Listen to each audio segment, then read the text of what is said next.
Hello, my dear friends. Gather close with your cup of tea, for today we'll share a gentle tale about Pyotr Ilyich Tchaikovsky, whose music wraps our hearts in warmth. I am your host, speaking softly with a touch of kindness and a hint of wit to keep you enchanted.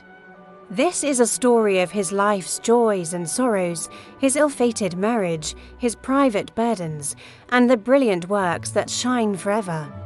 Let's take our time, 15 minutes or so, to walk through his world, tender and true. Imagine Russia in the 1800s, a strict land where rules bound hearts tightly. Our dear Pyotr lived here, his soul singing a melody different from what society demanded. Let's trace his journey, step by gentle step, through the loves he held quietly, the marriage that broke him, and the music that carried his spirit. Pyotr was born on May 7, 1840, in Votkinsk, a peaceful town in Russia's Ural Mountains. Picture a lively home, his father, Ilya, a kind mine inspector, and his mother, Alexandra, graceful but firm, raising 6 children. Young Pyotr, the second born, was a tender boy. Music brought tears of joy to his eyes at 3. At 4, he crafted a little tune, Our Mama in Petersburg, with his sister's help. His parents saw his gift, bringing in a governess for French and a tutor for piano. Yet they fretted over his delicate nature. He cried easily, a sign of the struggles to come. Votkinsk was joyful, family songs, snowy sleigh rides, until life shifted. At 10, he was sent to St. Petersburg's boarding school, a painful parting that left him weeping. He wrote home, longing for family. The Imperial School of Jurisprudence trained boys for law, strict lessons, uniforms, a choir where Pyotr's voice glowed. Music slipped in, but duty pointed to law. Then, in 1854, his mother died of cholera when he was 14. Heartbroken, he wrote a waltz for her, his first saved piece. Her loss lingered, planting fears of grief and loss. At 19, he took a dull clerk job at the Ministry of Justice, sorting papers. But music tugged at him. In 1861, at 21, he took secret music classes. By 1862, he left his job for the St. Petersburg Conservatory, studying under Anton Rubinstein. He graduated in 1865 with a silver medal for a cantata. His brother Modest said he felt truly alive. Teaching paid bills, but worries pressed hard. Troubles grew like a storm. Pyotr fretted over his looks, tall, dark, but anxious about his face, his health fearing every ache, and money. Critics said his music was too emotional or not Russian enough. His first symphony, Winter Daydreams in 1866, wore him out endless changes, a breakdown before its debut. He smoked heavily, paced nights away, doubting his talent. And deep within, he carried a heavy personal struggle that clashed with the world's expectations. His private burden, we'll speak of it gently, as it was a source of great pain.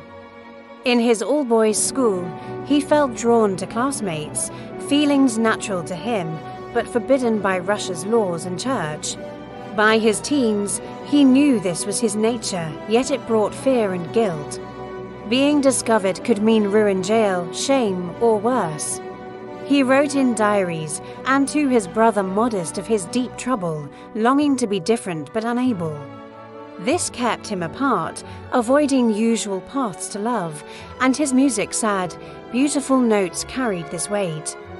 His close friendships were quiet, careful bonds with men who shared his world.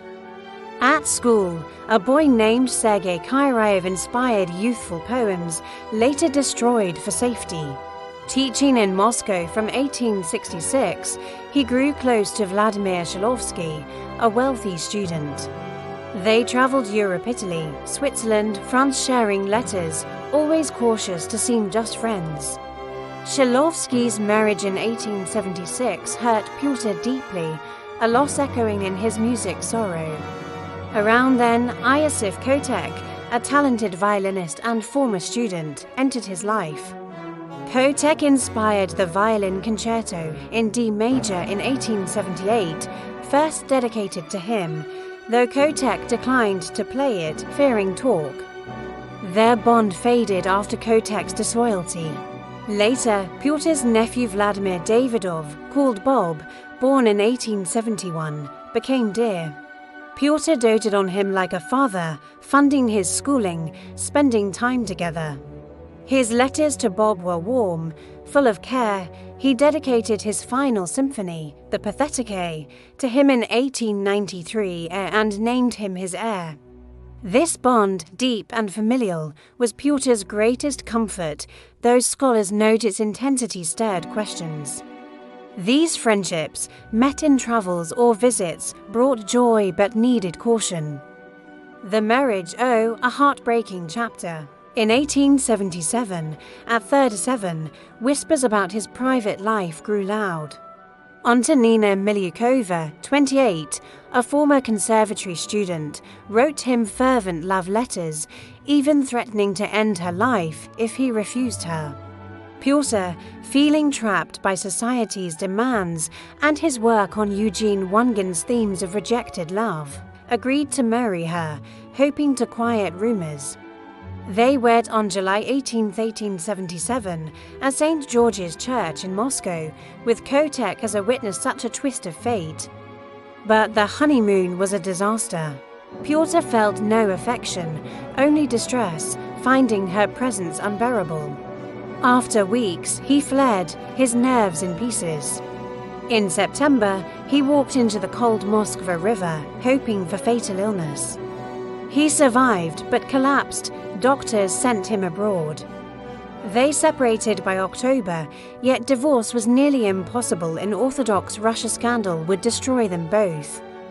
They stayed legally married until his death, Pyotr sending her money despite his own struggles. Antonina later had 3 children by others, fell into mental illness, and died in an asylum in 1917. She may have sensed his differences but didn't fully grasp them. Her letters later hinted at his trouble. Pyotr called the marriage his greatest mistake, a wound that never healed. After this, Pyotr kept his personal life guarded. A servant, Alyosha Sofronov, offered steady companionship for years, safer because of their different stations. He met his close friends when he could Tchaikovsky on trips, Kotek at musical events, Bob during family visits, but always with care, burning risky letters.